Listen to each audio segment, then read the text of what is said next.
Hello बच्चों, I am अर्चना चौधरी। हम पढ़ रहे हैं chapter 8, cell the unit of life. और आज का हमारा लेक्चर रहेगा सीलिया एंड फ्लैजिला। सीलिया और फ्लैजिला सेंट्रियोल से बनते हैं, सेंट्रियोल। और सेल में दो सेंट्रियोल मिलते हैं, ठीक है ना। एक बार हम इसके स्ट्रक्चर देखते हैं। ये है सेल और ये है सेंट्रियोल। ये है सेल पूरी और ये है सेंट्रियोल, ठीक है। ये एक दूसरे के 90 एंगल पे होते हैं। 90 एंगल कौन सा होता है? ये 90 एंगल है ना। और अगर इसको हम सामने से देखें तो ये ऐसा होता है, ठीक है। और जब हम सामने से देखते हैं ना, तो इस तरह दो सेंट्रियोल हमें नजर आती हैं, एक ये और एक ये। सीलिया सिंगुलर सीलम। सीलिया का जो सिंगुलर होता है सीरम, मतलब उसमें सिर्फ एक ही सीलिया मिलता है। एंड फ्लैजिला का सिंगुलर होता है फ्लैजिलम। और hair like outgrowth of the cell membrane. Cell membrane की आउटग्रोथ ये कैसे होती है? जैसे ये सेल है, ठीक है। वो सेल के सेंट्रियोल से फाइब्रिल्स निकलते हैं ऐसे पैरेलल, ठीक है। और इस पे जो कवरिंग होती है ना, ये सेल मेम्ब्रेन की होती है ऐसे। तो ये हुई ना सेल की आउटग्रोथ, सेल की आउटग्रोथ,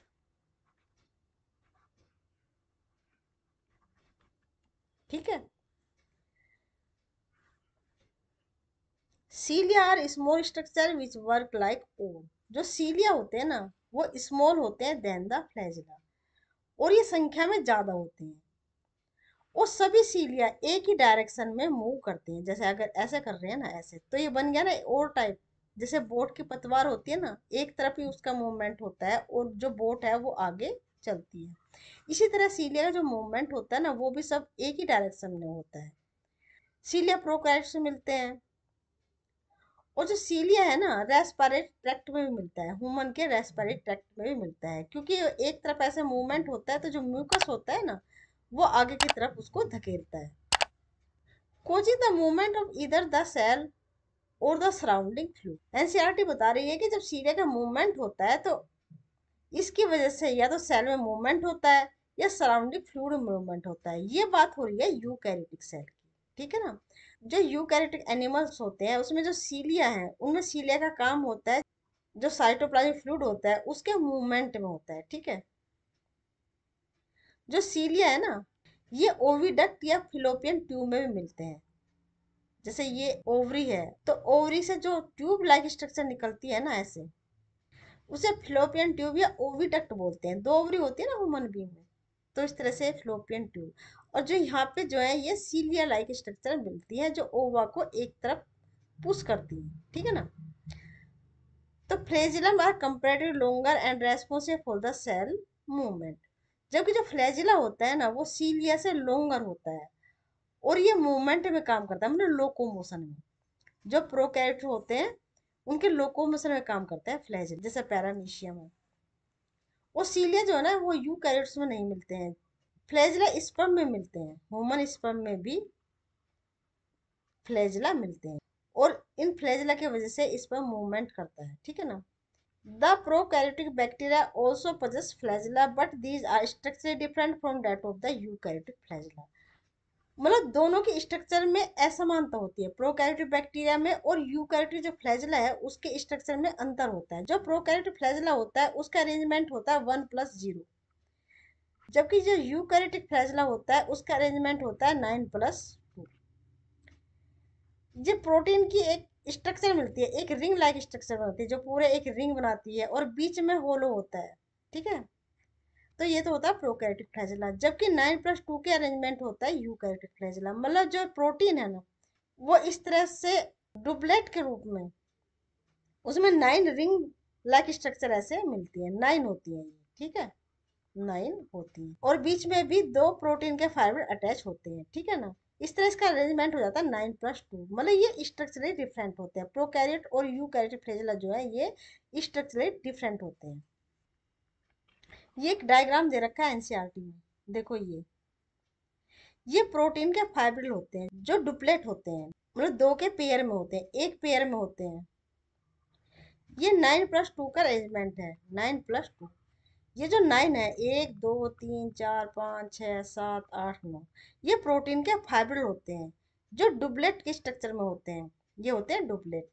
मतलब दो होते हैं, एक और दो एक साथ अटैच होते हैं पेयर में, इनको कहते हैं पेरिफेरल माइक्रोट्यूबुल्स। पेरिफेरल में जो पेरिफेरी में होते हैं उसको कहते हैं पेरिफेरल माइक्रोट्यूबुल्स। ठीक है, माइक्रोट्यूबुल्स के बने होते हैं, ये प्रोटीन के होते हैं, डायनिन प्रोटीन, डायनिन प्रोटीन से ये बनते हैं।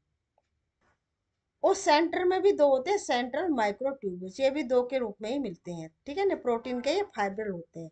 तो इस तरह से अरेंजमेंट हो जाता है 9+2, 9 ये पेरिफेरल और 2 सेंट्रल के। और ये दोनों सेंटर के भी आपस में अटैच होते हैं और सेंटर के पेरिफेरल से भी अटैच होते हैं। जो सेंटर के होते हैं ये निक्सिन प्रोटीन के बने होते हैं, निक्सिन, ये निक्सिन प्रोटीन के बने हुए होते हैं।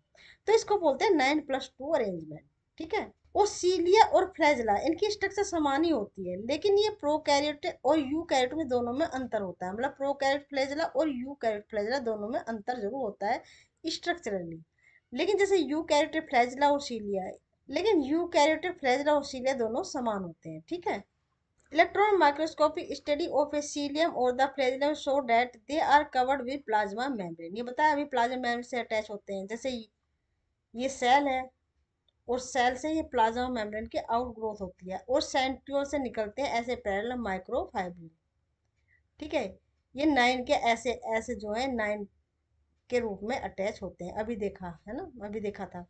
और जो पैरेलल माइक्रोफाइब्रिल है ना, इनको बोलते हैं एक्सोनी, एक्सोनी, इन्हीं को बोलते हैं एक्सोनी।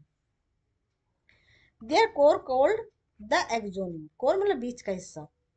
possess a number of the microtubules running parallel to long axis, ये माइक्रोट्यूबुल्स हैं। ये जो ऊपर देखे थे ना, ऐसे पैरेलल, ये सामने से देखे उधर, ये ऊपर जो है ना, ये ऐसे इस डायग्राम सामने से दिखे है ना, ये जो है ना, ये सामने से देखे, ये सामने से ऐसे दिखते हैं है ना। लेकिन ये माइक्रोट्यूबुल से बने हुए फाइब्रिल होते हैं, 9 होते हैं, 9 के अरेंजमेंट, दो दो के पेयर में है ना, ऐसे 9 होते हैं। The axonum usually has 9 duplet of radially arranged peripheral microtubules and a pair of central located microtubules. मतलब एक सेंटर में मिलते हैं दो और ये पेरिफेरल मिलते हैं ऐसे, ये डुप्लेट के रूप में मिलते हैं। 9 होते हैं, 1 2 3 4 5 6 7 8 और 9, ऐसे मतलब ऐसा बना सकते हैं, ऐसे ये 9 होते हैं ऐसे, 4 5 6 7 8 और 9, और डुप्लेट लाइक स्ट्रक्चर में ये मिलते हैं। डुप्लेट ये माइक्रोट्यूबुल्स है ऐसे, और बीच में होते हैं दो, ये भी माइक्रोट्यूबुल्स के बने हुए होते हैं। Such an arrangement of the axonal microtubule is referred to as the 9+2 array. The centrotubules are connected by the bridge and is also enclosed by the central sheath. ये होती है सेंट्रल, ये है सेंट्रल शीथ। ठीक है, central sheath के अंदर ये एक सेंट्रल माइक्रोट्यूबुल्स होते, ये भी डुप्लेट होते हैं। ठीक है, और ये आपस में भी जुड़े होते हैं, और ये सेंट्रल ट्यूबुल है ना, पेरिफेरल माइक्रोट्यूबुल से भी जुड़े हुए होते हैं, which is connected to one of the tubules of the each peripheral doublet by the radial spoke, radial spoke। मतलब इन दो में से एक से ये जो सेंट्रल ट्यूबुल्स हैं ये अरेंज होते हैं। thus there are 9 radial spoke, तो इस तरह से 9 रेडियल स्पोक बनते हैं। The peripheral doublet are also interconnected by linker, जो पेरिफेरल डुप्लेट होते हैं ये भी इंटरकनेक्टेड होते हैं लिंकर के द्वारा। both the cilium and flagellum emerge from centriole like structure called the basal body।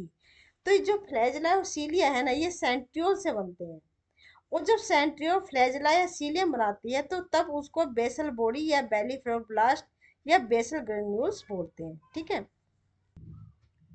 तो आज का हमारा टॉपिक था सीलिया एंड फ्लैजिला।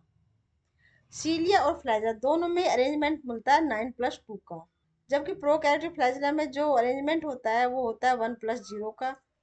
जो यूकैरियोटिक फ्लैजिला होता है उसमें जो माइक्रोफैब्रिल होते हैं, माइक्रोट्यूब्यूल्स होते हैं, उनका अरेंजमेंट 9+2 के रूप में होता है। 9 पेरिफेरल माइक्रोट्यूब्यूल्स होते हैं, जो कि सेंटर में एक पेयर होता है, और ये आपस में जुड़े होते हैं। सेंट्रल के जो माइक्रोट्यूब्यूल्स हैं वो आपस में भी जुड़े होते हैं, और जो पेरिफेरल माइक्रोट्यूब्यूल्स हैं उससे भी वो जुड़े हुए होते हैं। जो सीलिया है वो संख्या में ज्यादा होते हैं और इनका मूवमेंट एक तरफ ही होता है, जबकि फ्लैजिला जो है उनकी संख्या कम होती है, जबकि इनका जो है फ्री मूवमेंट होता है, मतलब किसी भी तरफ ये मूवमेंट कर सकते हैं। हर फ्लैजिला का मूवमेंट दूसरे फ्लैजिला से इंडिपेंडेंट होता है।